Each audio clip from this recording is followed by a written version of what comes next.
Hi, everybody. Thomas Morgan here with 1031navigator.com. This is a listener Q&A episode of the 1031 Exchange Passive Income and Investment Series. You can ask your own question at 1031navigator.com/ask.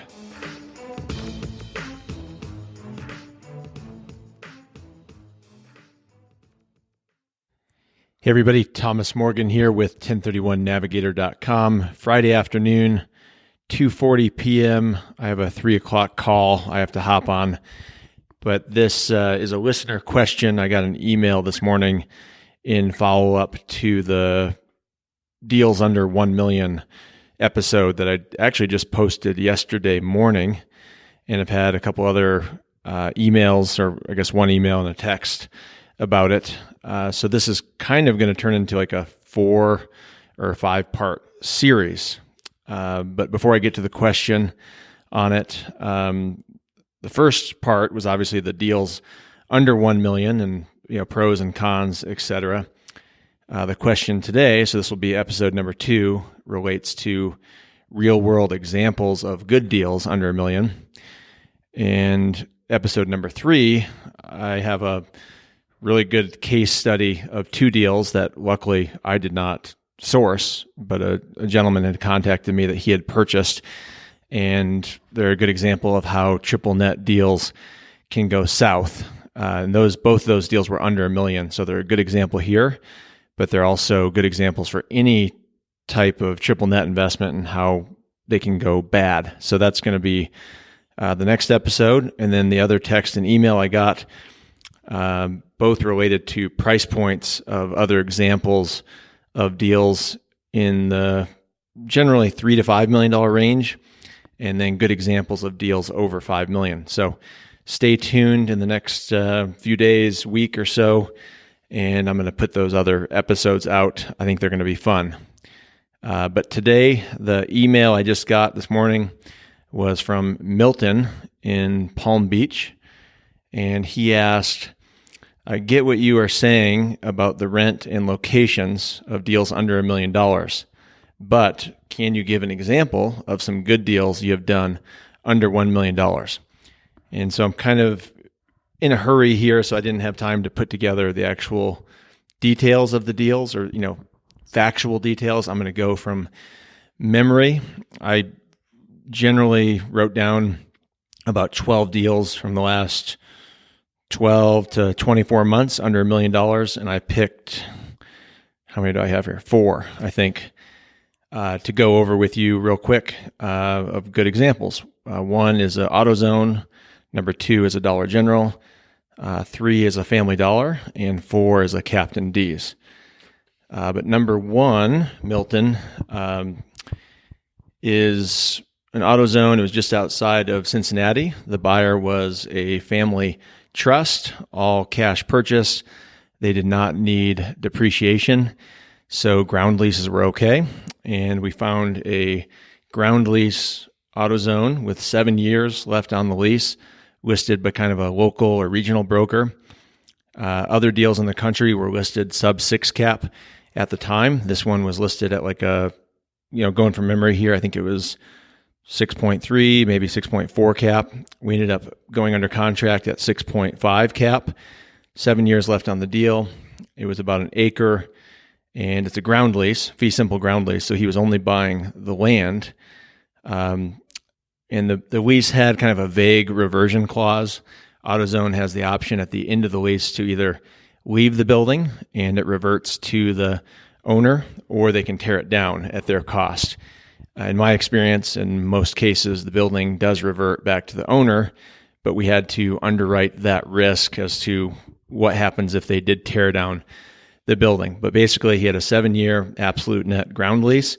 We did some comps in the market of land, and it was about an acre on a busy location, just down the street from a grocery store, near other auto parts stores, some housing development, stuff like that. And we determined that the land was worth somewhere between 300 and 400, just vacant.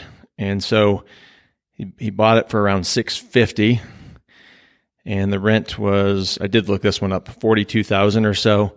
So 7 years on the lease. That equals almost $300,000 of rent recapture. And if the land was worth $350,000 the day he bought it, even if AutoZone tore down the building, he would be fully paid back, or essentially, he'd have the land cost was $350,000, payback and rent was $300,000. So he had all his money back, or at least still in the land. So he, justified that. I think, we both justified it as we're willing to take the risk that AutoZone would renew. They had a couple 5-year options in the rent. The effective rent on the ground lease was super low, like $6 a foot, if I, going from memory here. So we did our retail marketplace study, and auto parts was kind of at the supply level, but there was other retail that was undersupplied. So our feeling was that AutoZone would most likely stay open because we thought they were doing well at that location, and or if they did not, we could release the building. So that's number one. Number two was a Dollar General in Illinois, about an hour outside of St. Louis. And this was a smaller rural location, but this goes back to some of the other episodes. The 1031 client, all cash, had exactly $940,000 that he wanted to spend to replace. He didn't want to take any debt on. He didn't want to add any cash, and he didn't want to pay any boot. So he said, let's just find a property somewhere around 940. So we essentially limited our search to that nationally, and we were able to tie up and purchase a 14-year absolute net Dollar General for $938,000. These deals, a similar deal elsewhere in the country would have gone for like a 6.85, 6.95 cap. This was only an hour outside of St. Louis. Homes right behind the property were in the $200,000 range. So not or too rural of a market or a poverty-stricken market where the homes are only $75,000 or $100,000. But really nice neighborhood right behind the store. And the store is right down the street from a very popular meatpacking and deli company that supplies a lot of the fancy restaurants in St. Louis. So we felt like it was a good location, good buy, nice, safe community. But we were able to get that for a 7.4 cap because it had some kind of weird deed restriction where the people who sold the property wanted to be able to control what goes in the property if Dollar General ever left. So our feeling was same thing. We did the retail market study. Market was heavily undersupplied. Our feeling was that Dollar General was doing really, really well. We thought they'd probably keep doing well for another 14 years at least, and we figured they would renew. So as long as they renewed, there was no issues with this deed restriction. And then if they don't renew, we just have to go to the previous owner of the property to get approval. They were somehow related to the meat company people, and they want to control, what's going in on the corner entrance to town. But we, got a deal that would otherwise trade sub 7 cap for a 7.4 cap on a 14-year absolute net lease, and didn't have to take any debt, didn't have to pay any boot, and he didn't have to come out of pocket and add any cash. Okay, example number 3 was another 1031 buyer, and that was another similar situation of, hey, look, I have exactly this amount of cash, and again, I'm going from memory here, and I think the amount of cash was somewhere around $980 or $995, something like that. We ended up finding a rural Family Dollar 15-year absolute net deal, brand new construction. A lot of the new Family Dollars are 10-year double net, but this one was one of the last 15-year absolute net deals. And we were able to buy it for, I think, $990. And by the time you added in the rent credit for the proration, I don't think they had a security deposit, but there was like a rent credit. So the buyer was able to not have to come out of pocket and spend exactly her 1031 money, if I remember correctly. All cash, completed the 1031. And the goal here is she wanted to complete the 1031, defer the taxes, but then be able to pull the money out to make a higher risk or higher yield investment elsewhere. And so what this one did was, because it's 15 years on the lease, and because it was absolute net, and because it had good Family Dollar credit at the time, which is now Dollar Tree credit, she was able to get, I think, a $550,000 or maybe a $600,000 loan. This one, I think, was a 7.5 cap on the purchase going in, and I think she was able to refi somewhere in the mid fours or fives. This was before the Treasury had dropped. I think the Treasury was still about 3% at this point, so it's not anywhere close to how low it is today at 1.8, 1.9%. But there was a decent spread, like a 2.5-3% spread on the borrowed money. And I don't know the exact lease term she did on the refinance because I was after purchase, but I remember talking about doing a self-liquidating loan. So there was essentially zero refinance risk. It was fixed for 15 years. Term was 15 years, self-liquidated, no balance owed at the end of the lease. And she got to take the, let's say, $550 out and put it in. I think she ended up doing some multifamily syndication deals and investing in some funds. But that accomplished, three different things. Accomplished the 1031, deferred the taxes, and then pulled the money out tax-free, and then got to use the money for a high yield investment. And then there's no refinance risk. It wasn't like a 5-year term loan or a 10-year term loan, and she's going to be subject to refinance. The loan's going to be paid off in 15 years. Yes, it eats into her cash flow, but she's going to be able to get depreciation along the way, interest deductions, and there's still some cash flow coming off the deal from because the loan to value wasn't super high. All right, and the last one here is a former Captain D's restaurant in Denver, and the reason I say former is because I actually just completed a releasing of it about a week ago, 2 weeks ago. Sold this one, I have to go back to my notes, like 2013, 2014. It was a 1-unit Captain D's seafood operator, drive-through restaurant on a super busy, pretty much 6-lane main thoroughfare in Denver, around a lot of car dealerships, other fast food, a lot of housing developments, Kaiser Permanente medical complex. And the risk is that it was a single tenant operator, one guy who we did meet in person. The building was a little bit older. He hadn't really been maintaining it that well. And his store sales weren't very good. I think he was only doing like $640,000, which is super low for a fast food location. So we knew there was risk going in with the tenant and the performance of the store. But a couple things. The store wasn't operated that well, so we thought a different franchisee could come in, increase the sales, or a different concept.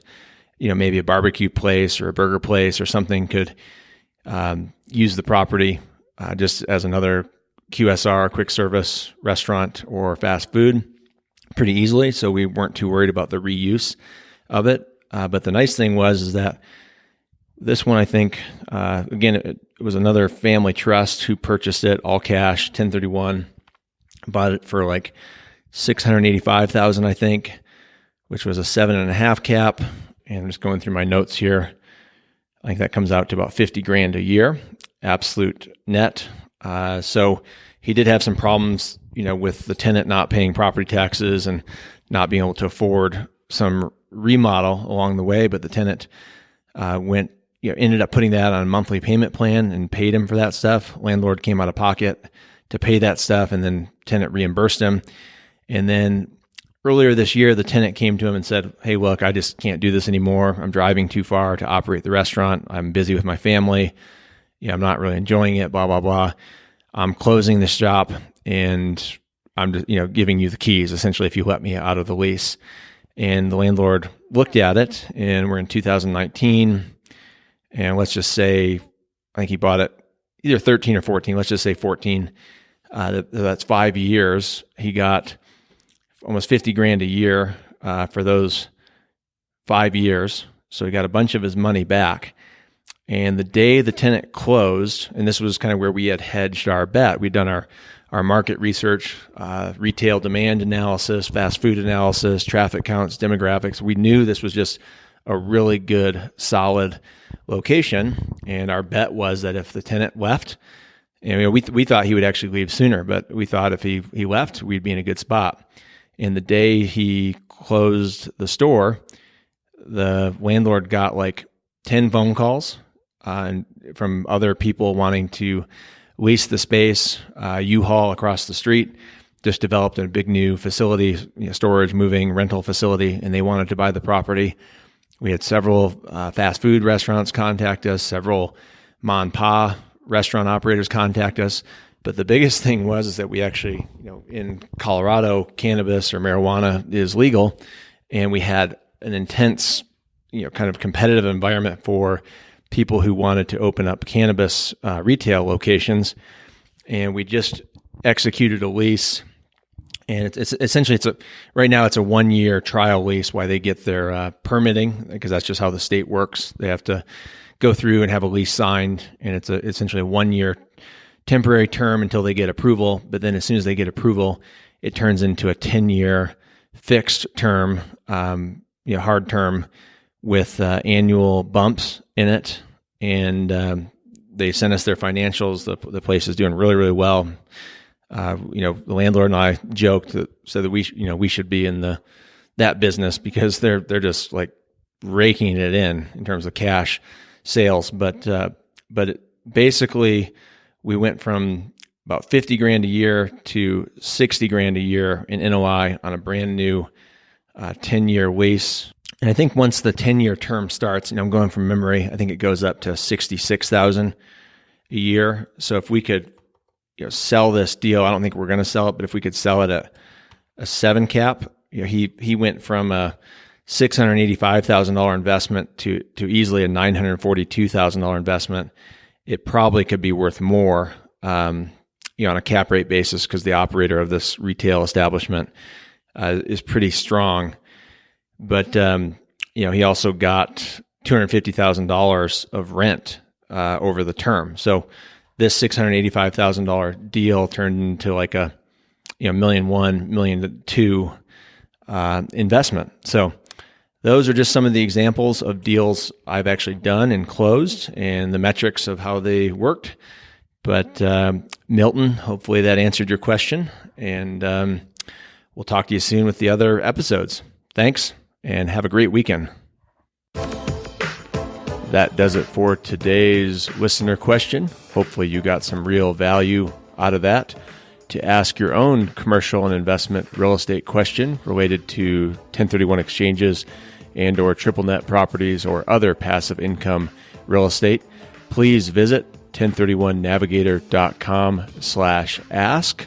Again, that's 1031navigator.com/ask. You can also leave a question by leaving a direct voicemail at the podcast hotline 970-300-1994. Again, ask your question by leaving a voicemail at 970-300-1994. Thanks for listening to the 1031 Exchange Passive Income and Investment Series. Hopefully it's helping you create, build, and protect your wealth. Talk to you soon. And remember, this show is provided for your informational and educational purposes only. Be sure to check with your accountant, lawyer, and or other tax professionals and advisors before relying on this information. Although the information contained herein is believed to be accurate and reliable, we do not guarantee its accuracy or completeness, and it is provided without warranty. Common sense is the best practice.